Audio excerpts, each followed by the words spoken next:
आ गए हैं अपनी अगली क्लास में। सभी प्यारे बच्चों को मेरी तरफ से फुल कोर्स में आने की हार्दिक बधाई। डन। ठीक, चलिए। गुरुत्वाकर्षण, पहले वीडियो में या पहली क्लास में हम लोग 2 नंबर तक सवाल कर चुके हैं। 2 ही सवाल हो पाए थे बच्चों, क्योंकि कुछ खोज करने वाली बात है, कंसेप्ट था सवाल के अंदर, समझना था। ठीक, तो 2 ही हो पाए थे।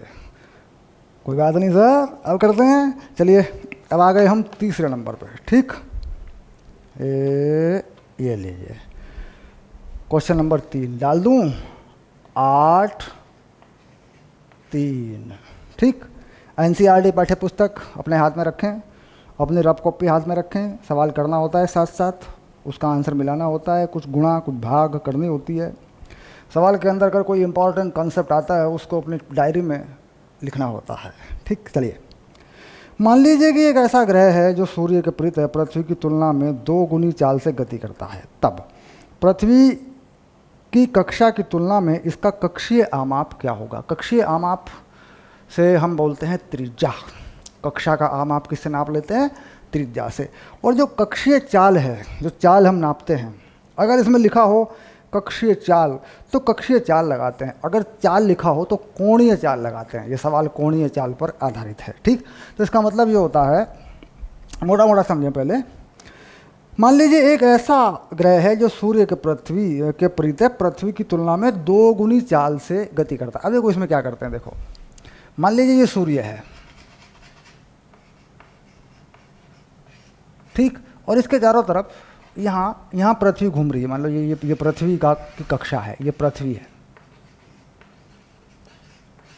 ठीक, तो अगर हम गुरुत्वाकर्षण के नियमों को समझें तो इससे ज़्यादा चाल रखने वाला ग्रह कम दूरी पे होगा, पास में होगा। ठीक, तो ये कोई और ग्रह है, देखो यहाँ पे ये घूम रहा है ऐसे। ठीक, अब यहाँ पृथ्वी के लिए अगर मैं मान लूँ कोणीय चाल ω1 और इस ग्रह के लिए मान लूँ कोणीय चाल ω2। ठीक, तो ω2 बच्चों 2ω1 है, जहाँ ओमेगा क्या बता रहा है? ओमेगा कोणीय चाल, कोणीय चाल। ठीक, यानी अंग्रेजी में क्या बोला करते हो इसको? बताओ अंग्रेजी में क्या बोला करते हो इसको? एंगुलर स्पीड बोला करते हो इसको। ठीक, अब आमाप यानी ये आमाप बताना है, ये आमाप यानी ये त्रिज्या कितनी है, तो यानी R2 बताना है, और R जो है पृथ्वी की तुलना में देखना है, तो ये R1 मान लेते हैं पृथ्वी के लिए। ठीक, सिंपल सी बात हो गई। अब यहाँ पर हमें कौन सा फार्मूला लगाना है? अब हम लगा देते हैं चाल वाला फार्मूला। अगर चाल देखें तो कोणीय चाल है, अगर हम चाल देखें या इसका संबंध देखें तो क्या होता है यहाँ पे हम जानते हैं कि जो केपलर का तीसरा नियम है वो काम करता है। केपलर का तीसरा नियम यहाँ काम करता है। कौन सा नियम है केपलर का तीसरा बच्चों? T1/T2 का वर्ग होता है इसमें, और R1/R2 का घन होता है इसमें, केपलर का तीसरा नियम। ठीक, तो लिख देता हूँ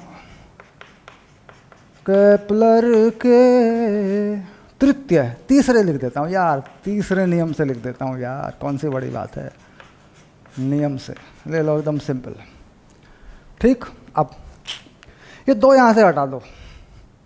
ठीक, क्या करेंगे 2 हटाने के लिए? बोला सर ये तो घास ही तो है, उधर बटे में पहुँचा देते हैं इसको बटे में कर दो। ये लो, ये जो T1/T2 है ये उसमें आ सकता है कोणीय चाल में। कोणीय चाल क्या होती है? 2π/T। तो ω1 में T1 आ गया और ω2 में 2π/T2 आ गया। तो ω1/ω2 कितना हो गया बच्चों? T2/T1 हो गया, उल्टा हो गया। देखो, पक्का कर लो, हो गया सर। चलो लिख दो यहाँ पे, क्या लिख दूँ इसे? T2/T1 को क्या लिखूँ? ω1/ω2। और है कितना? T1/T2, तो उल्टा करके लिख दूँ ω2/ω1, पक्का। और ये कर दूँ R1/R2 की पावर 3/2। ठीक, अब ω1/ω2 कितना? ω2 2ω1 है, इसको क्या लिख दूँ? 2 लिख देता हूँ इसको, ये तो मालूम है। देखो ये रहा, ये है नहीं ω2/ω1, ये 2 के बराबर दे नहीं रखा सवाल के अंदर, 2 गुनी चाल से गति करता है, तो ये हो गया देखो 2, ठीक, ये आ गया R1/R2। मुझे R2 चाहिए और इसकी पावर कितनी है 3/2, तो मैं क्या करता हूँ 3/2 को पावर को 2 पे डाल देता हूँ, मैं लिख देता हूँ R1/R2 और 2 की पावर 2/3। घातों को का परिवर्तन समझें, ये इधर कितनी है 3/2, इधर कितनी हो जाएगी आके 2/3। R2 मुझे चाहिए, R2 हो गया R1/2 की पावर 2/3, ठीक। 2 की पावर 2/3 तुम्हें हल करना पड़ेगा, ठीक। 2 की पावर 2/3 हल करेंगे तो ये वैल्यू आती कितनी है हमें देखना पड़ेगा भाई। 2 की पावर 2/3 ये वैल्यू कितनी आती है, अगर इसे देखेंगे तो यहाँ से हमें मान आया लगभग 0.62 हल करने पे आएगा। तो R2 है 0.62 R1, ये उत्तर है बच्चों। इसे मिला लेंगे, 2 की पावर 2/3 कैसे हल करनी है ये आप मिला लेंगे अपने तरीके से, क्योंकि ये लोग श्रेणी से निकलेगी या वैसे हल करेंगे या इसका लगभग मान निकालेंगे, ठीक। ये चीज़ आपको मिल जानी है। 2 की पावर 1/3 होता है 1.7, ठीक, 1.7 होता है लगभग। अब उसका वर्क करेंगे, ठीक, तो 289 1.7 का अगर वर्क करते हैं, मान लीजिए एक की घन है ना, 2 का जो घनमूल होता है वो बताओ कितना होता है, 2 का घनमूल कितना होता है ये बताओ, ठीक। 2 का घनमूल निकालने का तरीका, इसको 2000 बनाया, ठीक, और 1000 से भाग किया, मोटा मोटा समझा रहा हूँ, इसका घनमूल करना है मुझे। ये कितना है घनमूल, इसका घनमूल कितना होता है 2000, 3 बार गुणा करना है, तो 11 11 11 ये होता है 1300 कुछ, 12 12 12 1728, तो 12 के आसपास पहुँच गया, ठीक। तो कुल मिला के 1.2 के आसपास पहुँच गया मामला। अब इसका स्क्वायर करूँगा, देखो ये रहा 2/3, तो लगभग ये पहुँच गया 15 के आसपास 1.5, तो 1/1.5 कितना 62, बात सही है, एकदम फिट हो गया। कुल मिला के इसको अपने तरीके से करेंगे। घातों को हल करने की समस्या आपको इसका समाधान जरूर करना है, ठीक। ये उत्तर हो गया, सवाल सरल हो गया, केपलर के तीसरे नियम पर था, बात समझ में आ गई। चाल यानी कोणीय चाल बताई गई है और त्रिज्याओं के बारे में पूछा गया है, ठीक। डन, आगे बढ़ते हैं, आते हैं अगले सवाल पर। वही हमारी आदत है, वही हमारी परंपरा है।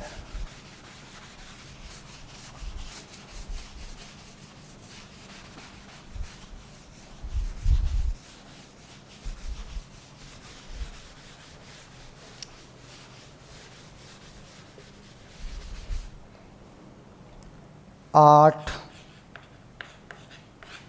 4 क्या कहता है, बृहस्पति के उपग्रह आयो की कक्षीय अवधि 1.769 दिन तथा कक्षा की त्रिज्या 4.22 कहेंगे यार, 10 की पावर 8 मीटर है। यह दर्शाइए कि बृहस्पति का द्रव्यमान सूर्य के द्रव्यमान का लगभग 1/1000 गुना है। ये भी केपलर के तीसरे नियम पर है। देखिए, बृहस्पति के चारों तरफ अगर उसका कोई ग्रह घूमता है तो बृहस्पति और ग्रह के बीच में केपलर का नियम लगेगा। बृहस्पति सूर्य के चारों तरफ घूमता है तो बृहस्पति और सूर्य के बीच में केपलर का नियम लगेगा। इसका मतलब हो गया जो ग्रह है उसका नाम देखूं मैं, क्या है आयो, आयो एवं बृहस्पति, बृहस्पति के बीच में बृहस्पति है ना, ये हो गया बृहस्पति।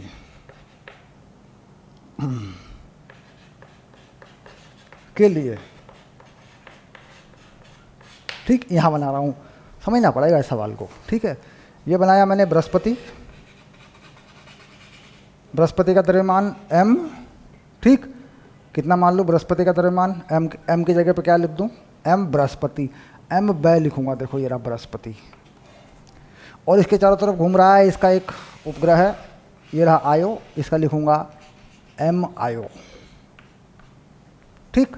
अब मैं यहाँ पे इस आयो की जो कक्षीय चाल है, जो त्रिज्या है, इसे मानूंगा r आयो, क्योंकि ये आयो की त्रिज्या है, ठीक। ये बृहस्पति के चारों तरफ घूम रहा है। यहाँ पर मैं लगाऊंगा इसकी कक्षीय चाल, कितनी कक्षीय चाल होती है, मान लो v आयो, क्या मान लिया उस कक्षीय चाल को मैंने, v आयो। तो v आयो जो है बच्चों वो कितनी होती है, वो होती है वर्गमूल बृहस्पति का द्रव्यमान और बृहस्पति की त्रिज्या। ये तुमने सूत्र बना रखा है, ये तुम्हारा बना हुआ सूत्र है, इसमें कोई शक नहीं है। ठीक, ये आ गया। अब ये जो वी आयो है ये परिक्रमण काल के पदों में आ जाती है। कैसे, क्या लिखते हैं इसको? इसको लिखते हैं 2 पाई आर आयो बटे टी आयो। ऐसे देखो, एक चक्कर में कितना घूमता है? अगर वृत्ताकार गति मान लें तो 2 पाई आर घूमता है। कितना समय लेता है? टी आयो। टी क्या मान लिया? परिक्रमण काल मान लिया, पक्की बात है। अब आगे बढ़ते गए, इसका स्क्वायर किया और इधर जी एम बृहस्पति आर आयो, ये आ गया। ठीक, कुल मिलाकर ये एक संबंध आ गया जो परिक्रमण काल में और त्रिज्या में है। आयो के लिए जो बृहस्पति का उपग्रह है, बृहस्पति के चारों तरफ घूम रहा है, इसके बारे में हमारे पास जानकारी है। इसका परिक्रमण काल भी है और इसकी त्रिज्या भी है, या उनमें कोई संबंध हम अभी सवाल से देख के डाल देंगे। ठीक, अब सूर्य एवं बृहस्पति के लिए तो क्या करें? बृहस्पति एवं सूर्य के लिए, ठीक, ज़्यादा कुछ नहीं करना, सूर्य बना लो। ये हो गया सूर्य, और इसके चारों तरफ बृहस्पति को घुमा लो। ये रहे बृहस्पति जी जो सूर्य के चारों तरफ घूम रहे हैं, और ये द्रव्यमान सूर्य का बना दो, एम सूर्य। ठीक, और ये त्रिज्या जो है यहाँ पे ये आर, ये बना दो बृहस्पति वाली, बन जाएगी, कोई दिक्कत नहीं है। बिल्कुल एज इट इज यही चीज़ वहाँ लगा दो, 2 पाई आर बृहस्पति,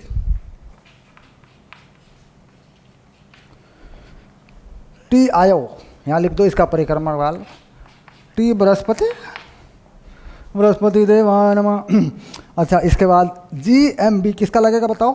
सूर्य का लगेगा। देखो देखो, बृहस्पति का लगा है क्योंकि आयो घूम रहा है, सूर्य का लगेगा क्योंकि बृहस्पति घूम रहा है, यानी जो घूम रहा है उसका द्रव्यमान यहाँ पे नहीं लगा है, इति सिद्धम।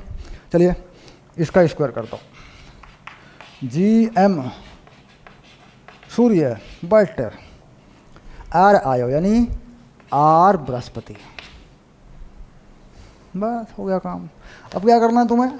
अब तुम्हें यहाँ से जो नियत नंबर है, जो नियतांक है, उसको हटा देना है। नियतांक नंबर क्या पड़ेगा बच्चों?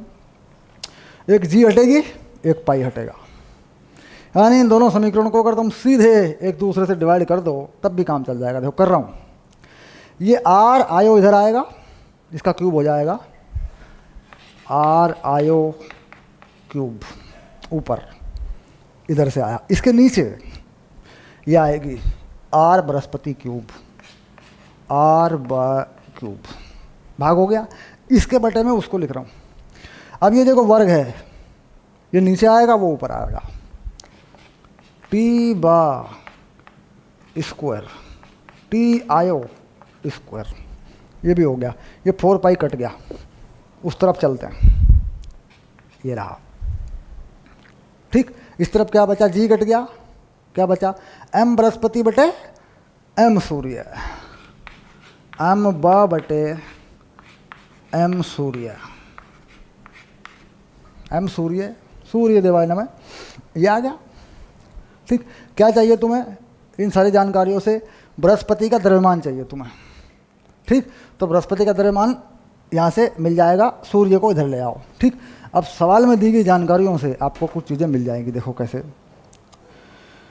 आयो की कक्षीय अवधि दिनों में दे रखी है, यानी ये चीज़ दे रखी है, टी आयो मालूम है। ठीक, टी आयो कितनी है?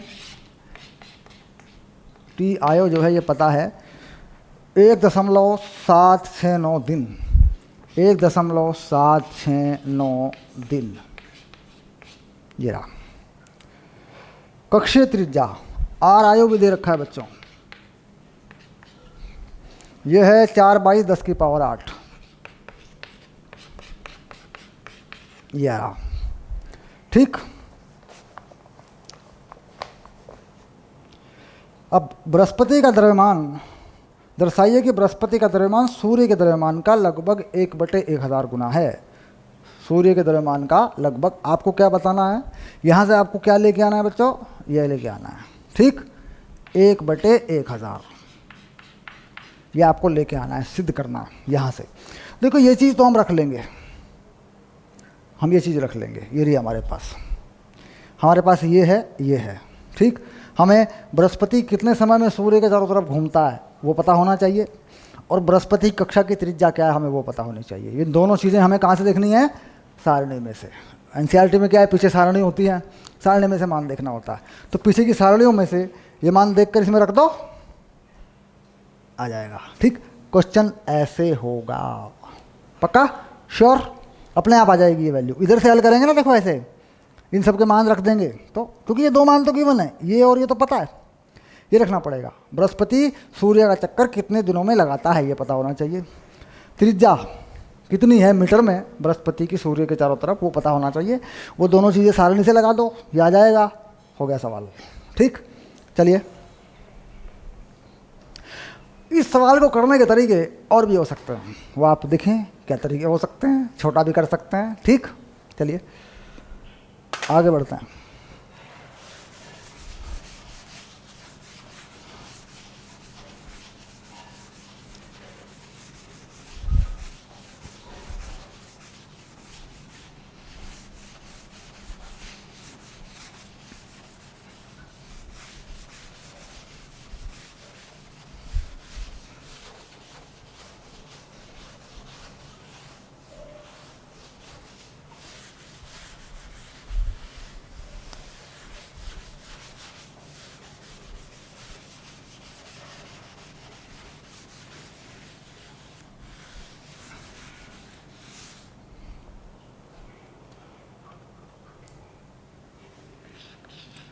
आठ पाँच, मान लीजिए कि हमारी आकाशगंगा में एक सौर द्रव्यमान के 2.5 गुना 10 की घात तारे हैं।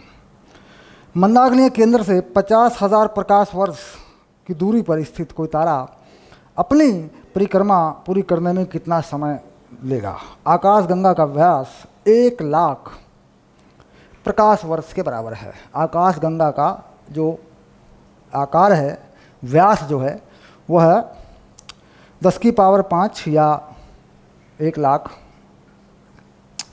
प्रकाश वर्ष के बराबर है। और जो केंद्र है उससे 50,000 यानी आधी त्रिज्या पर कोई तारा घूम रहा है, और आकाशगंगा में 2.5 गुना 10 की घात 11 तारे हैं एक सौर द्रव्यमान के, ठीक है। चित्र बना के दिखाता हूँ। मान लीजिए आकाशगंगा का केंद्र यहाँ मान लें, ये क्या है? आकाशगंगा का केंद्र। तो सारा द्रव्यमान आकाशगंगा के केंद्र पे रखा हुआ माना जा सकता है। तो ये द्रव्यमान जो है ये बन गया m आकाशगंगा, आकाशगंगा का द्रव्यमान, ठीक। इस चैप्टर में सवाल बड़े टेढ़े हैं शुरू में ना, ये द्रव्यमान हो गया। अब इसकी किसी तारे की त्रिज्या है जो घूम रहा है इसके चारों तरफ, ये त्रिज्या है r, ठीक। आकाशगंगा का द्रव्यमान बताया है m आकाशगंगा, इसका द्रव्यमान बताया है एक सौर द्रव्यमान का 2.5 10 की घात 11 गुना, तो यानी 2.5 गुना 10 की घात 11, और एक सौर द्रव्यमान, एक सौर द्रव्यमान हमारे पास होता है लगभग ये होता है सौर द्रव्यमान जो है हमारे पास, सूर्य का जो द्रव्यमान होता है 2.2 10 की पावर 30, मोटा मोटा सोचें, मैं लिख देता हूँ सूर्य का द्रव्यमान, ये सूर्य का द्रव्यमान होता है। सूर्य के द्रव्यमान को ही एक सौर द्रव्यमान कहते हैं, डन हो गया। ये आकाशगंगा का द्रव्यमान है जो यहाँ पर है r, त्रिज्या कितनी है? ये कह रहा जी 50,000 प्रकाश वर्ष हैं, तो 50,000 एक प्रकाश वर्ष में कितने मीटर होते हैं, ठीक। एक प्रकाश वर्ष में कितने मीटर होते हैं, ठीक। ये आपके पास आ जाएगा 9 कुछ ये नंबर होता है, 9.46 10 की घात 15, ये यहाँ पे दिया हुआ है 9.46 गुना 10 की घात 15। ये आपको याद भी रखना चाहिए, मैं तो भूल जाता हूँ इसको यार। 15 ये हो गया मीटर में, तो कुल द्रव्यमान आ गया, मीटर आ गया। अब हमें इसकी तारे की कक्षीय चाल v पता चल जाएगी, ठीक। ठीक, तारे का द्रव्यमान कुछ भी हो, इससे कोई मतलब नहीं होता, हम जानते हैं कक्षीय चाल के सूत्र में। उसका द्रव्यमान नहीं आता जो घूमता है, उसका आता है जिसके चारों तरफ घूमता है। तो कुल मिला के कक्षीय चाल, तारे की कक्षीय चाल v, ये होती है वर्गमूल में gm आकाशगंगा के चारों तरफ घूमता है कि नहीं, बट r तारा, r किसका है, ये तारे का r है। r रहने तो कोई बात नहीं, हमें क्या करना है कि ये मान यहाँ लगाने हैं, इसमें हमें ये चाल मिलेगी। अब चाल को हम क्या करते हैं, हम कहते हैं 2πr/t। इस चाल को हम ये लिख दें, ठीक। तो ये r का मान हमें फिर से इसमें लगाना पड़ता है, चाल यहाँ से निकाल के लगानी पड़ती है, तो हमें t मिल जाता है। कितना हो जाता है t, 2πr/v। यह आएगा तारे का परिक्रमण काल। कितना आ रहा है इसका उत्तर मैं बताता हूँ। इसको गुणा करके भाग करके देख ले, मिला के बहुत बड़ी गणना है इसके अंदर। इसका मान आता है 3.54 10⁸ साल। 3.54 गुणा 10⁸ ईयर्स, मतलब करोड़ों साल में आकाशगंगा का एक चक्कर ये तारा लगाएगा। ठीक, इस तरीके से बात सीधी हो गई होगी, समझ में भी आ गया होगा मामला कि भाई आकाशगंगा फैली है, उसका संपूर्ण द्रव्यमान उसके केंद्र पे मान लिया गया। आकाशगंगा का द्रव्यमान 2.5 10⁻11 सौर द्रव्यमान के बराबर है, तो किलोग्राम में बदल दिया। एक सौर द्रव्यमान क्या है, लगभग सूर्य के द्रव्यमान के बराबर है। ये कुल द्रव्यमान है आकाशगंगा का जो यहाँ केंद्र पे रखा है, इसके चारों तरफ। आकाशगंगा के अंदर का ही कोई तारा घूम रहा है, वो उसकी त्रिज्या दे रखी है 50,000 प्रकाश वर्ष। प्रकाश वर्ष को मीटर में बदल लिया, त्रिज्या आ गई, सीधा कक्षीय चाल gm आकाशगंगा/r में डाल दिया, कक्षीय चाल आ गई। कक्षीय चाल को हम जानते हैं, एक वृत्ताकार पथ पर एक चक्कर मारने में लगा समय t है। t निकाल लिया 2πr/v, r हमारे पास है, v यहाँ से आ गया, तो t 2πr/v से आंसर आ जाएगा, ये आ गया। ये आंसर हमें मिलेगा यहाँ पे सेकंड में। सेकंड को हमें पहले घंटों में बदलना है, घंटे को दिन में बदलना है, दिन को फिर 365 से भाग करके पूरे साल में बदल देना है उसको, ये आ गया। ठीक, यानी टाइम अगर सेकंड में है, पहले क्या करें, उसे घंटों में बदलें, 3600 से डिवाइड करें, फिर उसे 24 घंटे 24 से डिवाइड करें, दिन बन गए, फिर 365 से भाग करें, वो पूरा साल बन जाता है। एक साल में कितने सेकंड होते हैं बता दूं तुम्हें, 1 ईयर्स 365 दिन होते हैं बच्चों। एक दिन में 24 घंटे होते हैं बच्चों, एक घंटे में 60 मिनट होते हैं, और 60 मिनट में ये देखो ये सेकंड हो गए, पूरे सेकंड। एक ईयर्स YRS, एक साल, एक वर्ष में इतने सेकंड होते हैं। यहाँ जो उत्तर मिलेगा वो सेकंड में मिलेगा तुम्हें, इससे भाग कर देना, सालों में आ जाएगा, सिंपल सी बात है। चलिए 8-5 डन हो गया।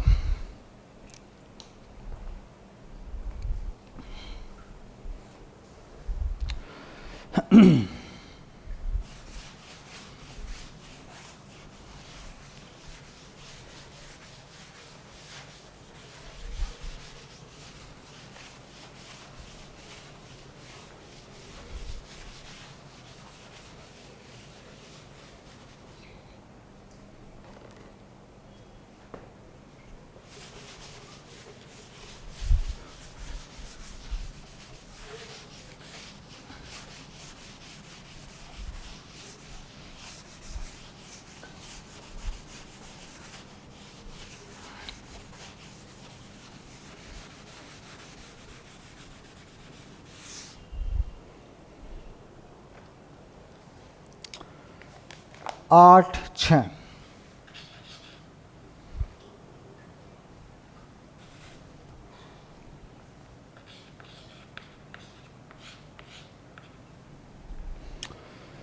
सही विकल्प सुनिए। यदि स्थितिज ऊर्जा का शून्य अनंत पर है, अनंत पर स्थितिज ऊर्जा शून्य है, तो कक्षा में परिक्रमा करते किसी उपग्रह की कुल ऊर्जा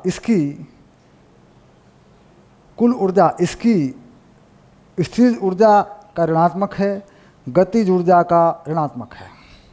कुल ऊर्जा, जो कुल ऊर्जा होती है इसी ऊर्जा अनंत पर शून्य मानेगी। तो सूत्र का मामला है ये मामला आ गया। परिकक्षा में परिक्रमा करते किसी उपग्रह की कुल ऊर्जा इसकी गतिज ऊर्जा या स्थित ऊर्जा का ऋणात्मक है। तो हम जानते हैं कि गतिज ऊर्जा का ऋणात्मक होता है, कुल ऊर्जा गतिज ऊर्जा का ऋणात्मक होता है। ठीक, हमने फॉर्मूला बनाया था -Gm/m², ये है कुल ऊर्जा।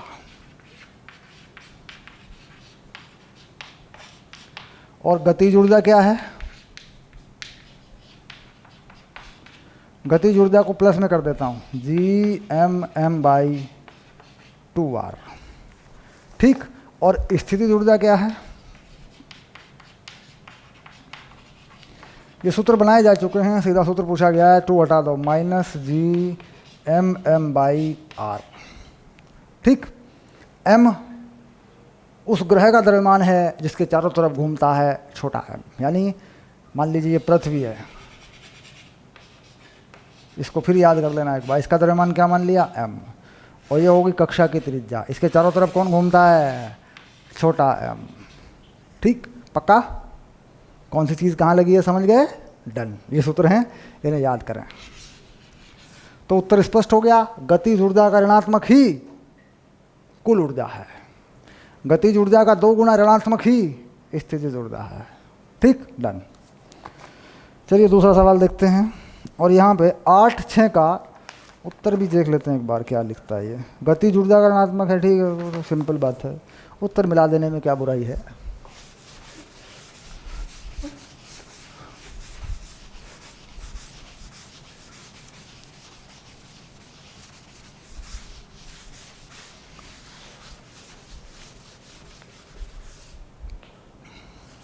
अभी फिर 8/6 में एक और पार्ट है, इसका बी पार्ट ले लेते हैं।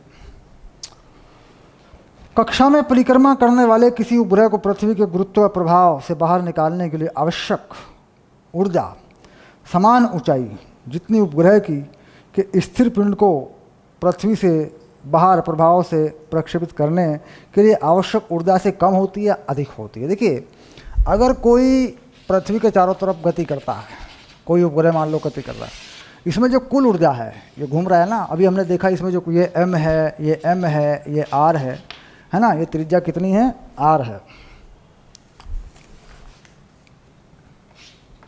ऐसे। तो कुल ऊर्जा कितनी है जरा पक्का करें। कुल ऊर्जा अभी बनाई मैंने, ये है -Gmm/2r। ठीक, इसे बाहर निकालने के लिए, इसे अनंत तक ले जाने के लिए हमें यही ऊर्जा देनी पड़ेगी। इतनी ऊर्जा दे दें, जाना चला जाएगा, क्योंकि इसके पास यही ऊर्जा है। हम अनंत पे जाके इसकी ऊर्जा को शून्य कर देंगे तो यही ऊर्जा हमें देनी पड़ेगी, क्योंकि ये माइनस में है, आकर्षण बल है। अब कह रहा है ये जो चीज़ है, अब अगर कोई घूम ना रहा हो, अब कह रहा है ये घूम नहीं रहा, ये वी से चल नहीं रहा है कक्षा में, ये रुका हुआ है ऐसे, यहाँ पर ये रुका हुआ है ऐसे,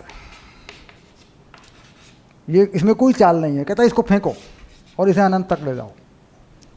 कितनी ऊर्जा देनी पड़ेगी? कह रहा है जो इसकी स्थिर ऊर्जा है वो देनी पड़ेगी, -Gmm/r, ये देनी पड़ेगी।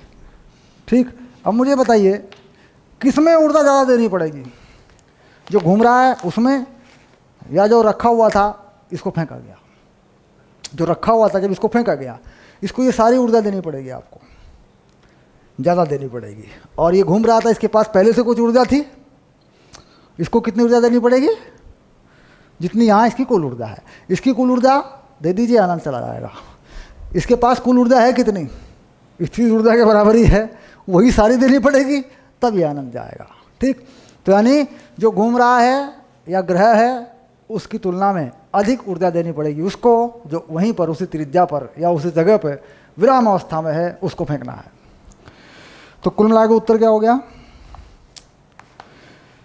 कक्षा में परिक्रमा करने वाले किसी उपग्रह को पृथ्वी के गुरुत्व प्रभाव से बाहर निकालने के लिए आवश्यक ऊर्जा समान ऊंचाई जितनी उपग्रह की है कि किसी स्थिर पिंड को पृथ्वी के प्रभाव से बाहर प्रक्षेपित करने के लिए ऊर्जा, यानी उपग्रह को कम देनी पड़ेगी। सीधी सी बात यह है, उपग्रह को कम देनी पड़ेगी, उपग्रह को कम देनी पड़ेगी इसकी तुलना में। तो उत्तर क्या हो गया? कम हो गया। ठीक, उपग्रह के लिए पूछ रहा है, ठीक है, तो आंसर हो गया कम। ये लो, तो क्या कह रहे हैं, उपग्रह को कम ऊर्जा देनी होगी, बस ये हो गया आंसर। ठीक, और ये साफ लिखा है, इतनी ऊर्जा देंगे, ये विरामावस्था में है, तब जाएगा अनंत। बीज जिस ऊर्जा से चल रहा है, इसमें कुछ ऊर्जा चलने में लगी हुई है ना, वो तो देनी नहीं पड़ेगी, वो तो है इसमें, चल तो रहा है ये। ठीक, तो जो इसकी कुल ऊर्जा है इतनी और दे दो, चला जाएगा अनंत।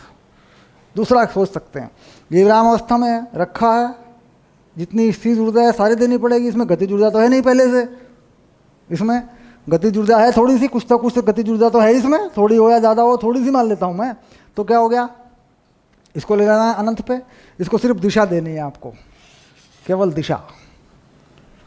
तो कुछ तो गतिज ऊर्जा है इसमें, जितनी कुल ऊर्जा है इतनी और दे देते हैं इसको, तो कुछ गतिज ऊर्जा पहले से है चूंकि इसमें, तो इतनी और दे देते हैं। जब फर्क है देखो, ये 2 गुना है उसका, जितनी ऊर्जा उसको देनी है उसकी डबल इसको देनी पड़ेगी, क्योंकि हम जानते हैं जितनी उसकी कुल ऊर्जा है उसमें उतनी ही गतिज ऊर्जा है। अभी हमने देखा, तो जो गतिज ऊर्जा है वो तो नहीं देनी पड़ेगी ना, वो तो है पहले से ही, चल तो रहा है, तो कुल मिला के ये सारी देनी पड़ेगी, क्योंकि ये विरामावस्था में है। तो खैर समझ में आ गया मामला, आगे बढ़ते हैं। अब आ गया प्रश्न नंबर 7।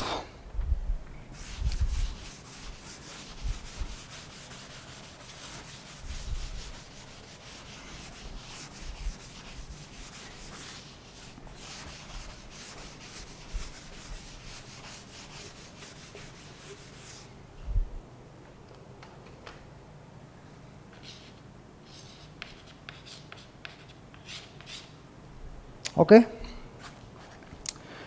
क्या किसी पिंड की पृथ्वी से पलायन चाल पिंड के द्रव्यमान पर, प्रक्षेपण बिंदु की अवस्थिति पर, प्रक्षेपण की दिशा पर, पिंड के प्रमोचन की अवस्थिति की ऊंचाई पर निर्भर करती है? तो इधर डी ऑप्शन है, हम कहते हैं डी ऑप्शन जो है वो सही है, और ए बी सी जो है वह सारे ऑप्शन क्या हैं, गलत हैं, उन पर निर्भर नहीं करती। तो ये सारे के सारे ऑप्शन क्या है, ये गलत हैं, इन पर निर्भर नहीं करती।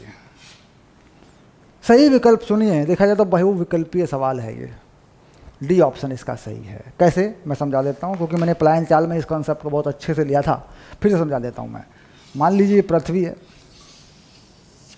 ठीक, पृथ्वी का द्रव्यमान यहाँ मान सकते हैं, किसी को यहाँ से पलायन चाल देनी है, एक को यहाँ से पलायन चाल देनी है, दोनों अलग अलग जगहों से। कह रहा जी ये जो ऊंचाई है इस पर निर्भर करता है, जो यहाँ से फेंका जाएगा उसको चाल ज़्यादा देनी पड़ेगी, जो यहाँ से फेंका जाएगा उसको चाल कम देनी पड़ेगी, क्योंकि ये पृथ्वी के पास है और हम जानते हैं कि आकर्षण बल है। यहाँ जाने पर आकर्षण बल कम पड़ेगा, ऊर्जा संरक्षण के नियम से हम इस बात को देख भी सकते हैं, मैंने पलायन चाल में इसको डेरिवेशन बना के बताया भी था आपको, ठीक। तो इस पर तो निर्भर करेगा।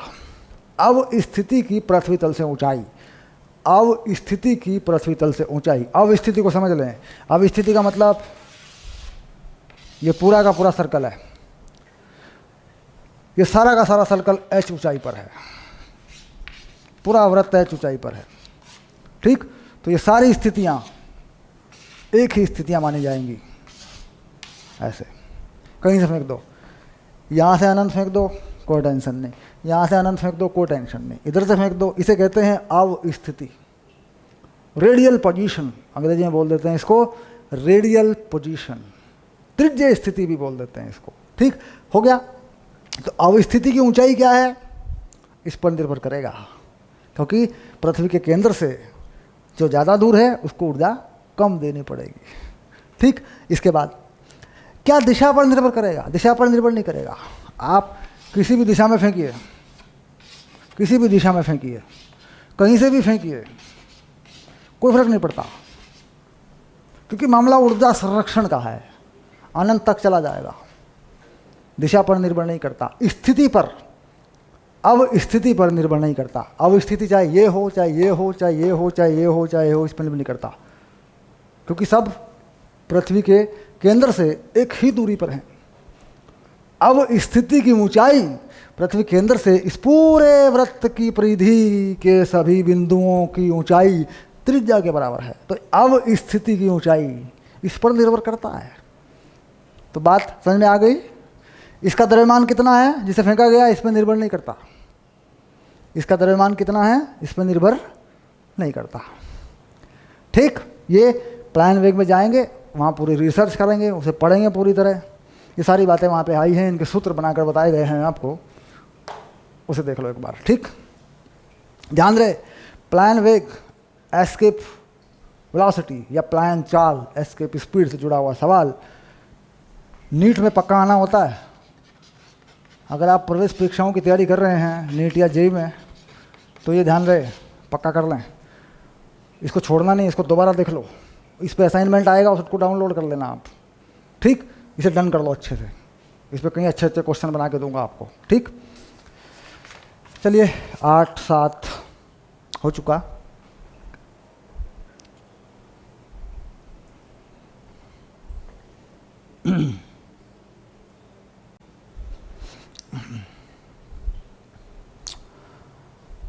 आठ सात हो चुका, 8-9 पे आते हैं। 8-9 पे नहीं यार, 8-8 पे आते हैं। ठीक है, इसे हटाते हैं, पहले इसे हटाते हैं, इसे मिटाते हैं।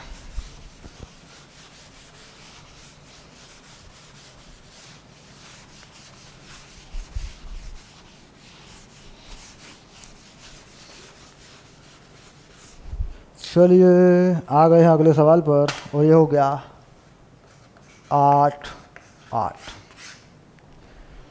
कैसे हैं तुम्हारे ठाट बाट? सवाल नंबर है ये 8। चलिए, क्या कहता है, कोई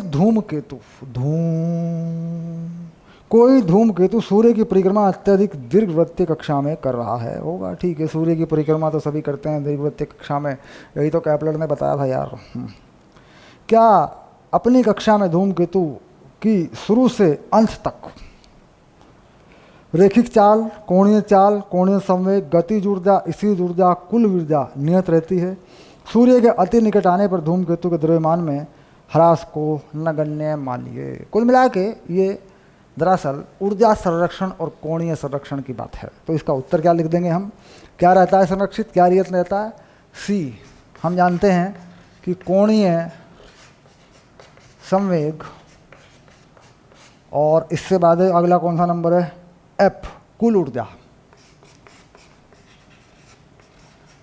ये जो हैं दो बातें नियत रहती हैं, दोनों नियत रहती हैं, नियत रहती हैं।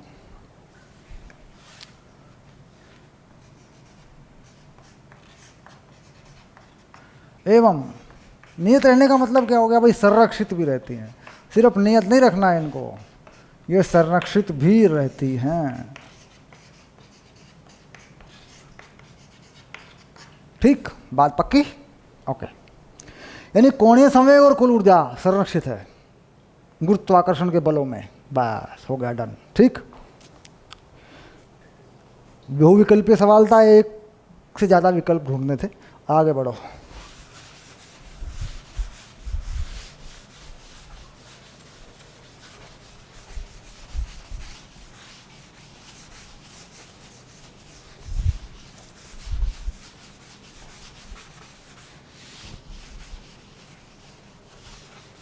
आठ हो गया, 8-9।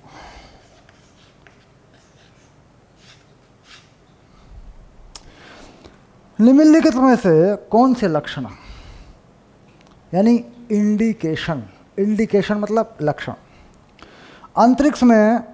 अंतरिक्ष यात्री के लिए दुखदायी हो सकते हैं? ये मतलब मेडिकल का मामला है, लेकिन आपको इसे समझ लेना है। पैरों में सूजन, चेहरे पर सूजन, सर दर्द, दिक् विन्यास समस्या। तो पैरों में सूजन कह रहा है, इससे कोई फर्क नहीं पड़ता। पैरों में सूजन का मतलब है गुरुत्वीय प्रभाव थोड़ा सा बढ़ा होगा किसी कारण से, तो पैरों में सूजन आती है। लेकिन और पैरों में सूजन का इससे कोई ज़्यादा मतलब नहीं। चेहरे पर सूजन, इसका मतलब दाब का घटना बढ़ना। सर दर्द, फिर वही समस्या। दिक् विन्यास समस्या, दिशाओं का ज्ञान न होना। फिर ये 3 चीज़ें खतरनाक होती हैं। बाकी स्पेसशिप के अंदर या अंतरिक्ष यान के अंदर मेडिकली क्या चीज़ें होती हैं वो यहाँ बताने के लिए किया है। 3 बातें जो हैं दुखदायी हो सकती हैं। पहली, कुछ नहीं, बी में लिखेंगे, पहली बात चेहरे पर सूजन। इनको याद कर लेना है बच्चों, क्योंकि ये मामला मेडिकल का है। ऐसा क्यों होता है इसके कारण हमें ढूंढने पड़ेंगे। ठीक, सिर दर्द, ये लो जी।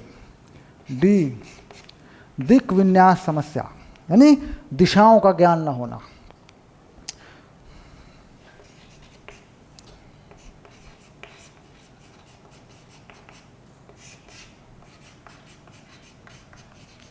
ये 3 समस्याएं दुखदाई हो सकती हैं। मान लीजिए दिशा भटक गया, कहाँ जाएगा कुछ पता नहीं, हो गया दुखदाई।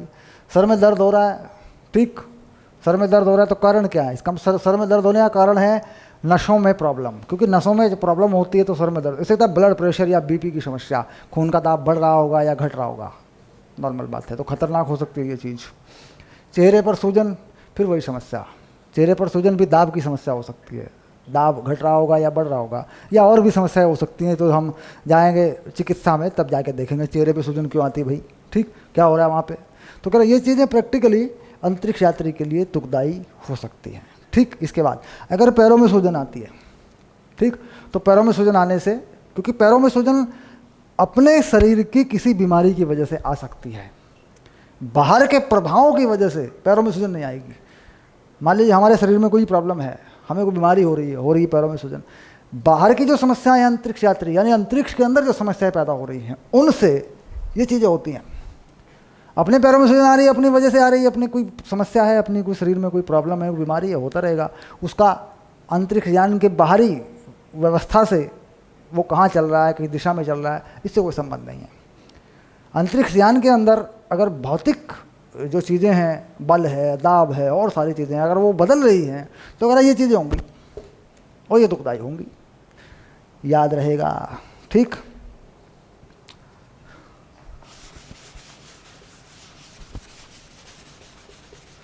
8, 9, 8, 10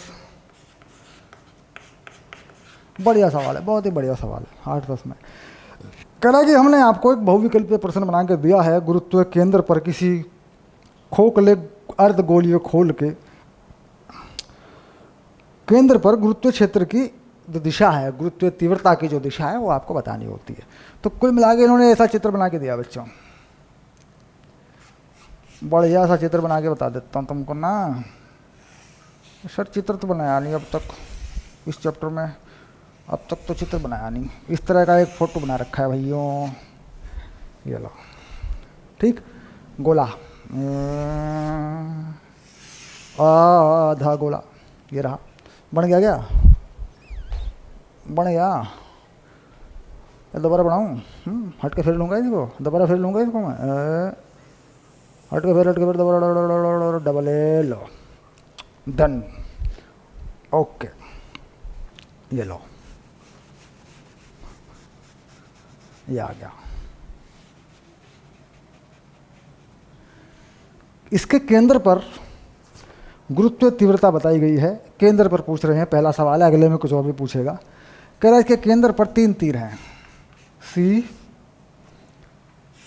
ए और ऊपर को है बी। ठीक, गुरुत्व क्षेत्र की तीव्रता, गुरुत्व क्षेत्र की तीव्रता का मतलब है गुरुत्वाकर्षण बल एकांक द्रव्यमान पे। यार क्या होता है बल? बल क्या होता है? ये होता है Gm1 m2 बटे r स्क्वायर, मोटा मोटा समझे। इसमें m2 को 1 कर देता हूँ, एकांक द्रव्यमान पे लगा दूँ मान लो बल। ठीक, तो कितना हो गया? F Gm1 बटे r स्क्वायर, Gm बटे r स्क्वायर। ये जो G है ये क्या है? Gm बटे r स्क्वायर ही तो है यार, इसे गुरुत्व त्वरण कह रहे हो तुम। अगर गुरुत्वाकर्षण की भाषा में चले जाओ तो इसे गुरुत्व क्षेत्र की तीव्रता कह सकते हो, कोई दिक्कत नहीं है इसमें। भेद है लेकिन दिक्कत कोई नहीं है। भेद क्या है? अनंत के परिप्रेक्ष्य में देखते हैं तो गुरुत्व क्षेत्र की तीव्रता हो जाती है, और अगर किसी ग्रह पे देखते हैं तो गुरुत्व त्वरण बता देते हैं इसको। इसे कहते हैं गुरुत्व बल का प्रभाव। किसी ग्रह पे। तो गुरुत्वाकर्षण और गुरुत्व बल या गुरुत्वाकर्षण में क्या भेद है? गुरुत्व बल तब देखा जाता है या कह देते हैं जब किसी ग्रह पे देखते हैं, और गुरुत्वाकर्षण अनंत पे, जब अनंत के परिप्रेक्ष्य में देखते हैं। ठीक, चलिए तो कुल मिला के बताइए फिर सही निशान क्या है केंद्र पर। देखिए अगर मान लीजिए मैं यहाँ 1 किलो का द्रव्यमान रख दूँ तो उस पर बल किस तरफ लगेगा, ज़रा बताइयो बताइयो बताइयो। इस खोल में द्रव्यमान है, इस खोल में द्रव्यमान है तो किस तरफ लगेगा? कह रहा जी सारे ही द्रव्यमान इस तरह खींचेंगे, इसको अपनी अपनी तरफ खींचेंगे सभी, ऐसे भाई सारा द्रव्यमान यूँ खींचेगा, तो परिणामी बल जो है आएगा। देखो क्यों? क्योंकि सभी बलों के वो घटक, ठीक, जो एक दूसरे के विपरीत जा रहे हैं, एक दूसरे को काटेंगे। मान लीजिए यहाँ कोई बल मान लूँ F, और यहाँ भी कोई बल मान लूँ F, समान सममिति में मान लूँ, ठीक है। तो ये जो F है, इसके इधर जाने वाले घटक और इधर जाने वाले घटक तो काट देंगे एक दूसरे को, और इधर जाने वाले घटक जुड़ जाएंगे अंदर की तरफ। तो कुल मिला के केंद्र से, ठीक, बिल्कुल देखा जाए तो नीचे की तरफ, और इसका जो बाहरी पूरे के पूरे जो पूरा पृष्ठ है उसका जो बिल्कुल मध्य बिंदु है उसकी तरफ जाएगा पक्का। ठीक, तो कौन सा ऑप्शन सही लग रहा है तुम्हें? सी वाला। तो सी विकल्प सही है, सी विकल्प सही है। चलिए अब 8-11 में देख लेते हैं। 8-11 में कह रहा जी यहाँ बनाओ। अगला सवाल है इसका, बिल्कुल सेम, पढ़ के देखोगे। कह रहा जी यहाँ बना के बताओ, यहाँ पे बताओ क्या होगा। यहाँ पे मान लूँ 1 किलो यहाँ पे रख दूँ, इस पे बताओ किस तरफ को बल लगेगा जी। इसमें भी कुछ तीर बना के बताए हैं इसमें। GFED, GFED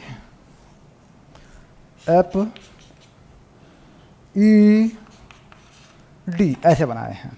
बताओ कौन सा है भाई? सारा का सारा बल इधर को लगना नहीं है, इधर को भी नहीं लगेगा फाइनली, क्योंकि बाहर तो प्रतिकर्षण तो होना नहीं है, तो सारा द्रव्यमान यूँ फैला हुआ है। करो कि परिणामी बल किस तरफ को बनेगा? ये बनेगा ई की तरफ को। ठीक, क्यों? क्योंकि कुछ बल इधर को जाएंगे, कुछ बल इधर को जाएंगे, कुछ बल इधर को, कुछ इधर को, ऐसे ऐसे हो रहा है। देखो लगा के देखो सारे के द्रव्यमान, तो कुल मिला के सब का परिणामी उनके बीच में कहीं होगा, तो ई सही है। इसका मतलब इसमें क्या लिख दूँ? ई विकल्प सही है। ये लो, ठीक, सरल बात है बिल्कुल, इसमें तो कुछ करना नहीं है। बलों की दिशा, बल एक सदिश राशि और दिशाएं बनाकर परिणामी का अंदाजा लगाया जा सकता है, ये कोई बड़ी बात नहीं है, सिंपल सी बात है। चलिए आगे चलते हैं। 10, 11 तक पहुंच गए, शाबाश, आगे बढ़ते जाओ।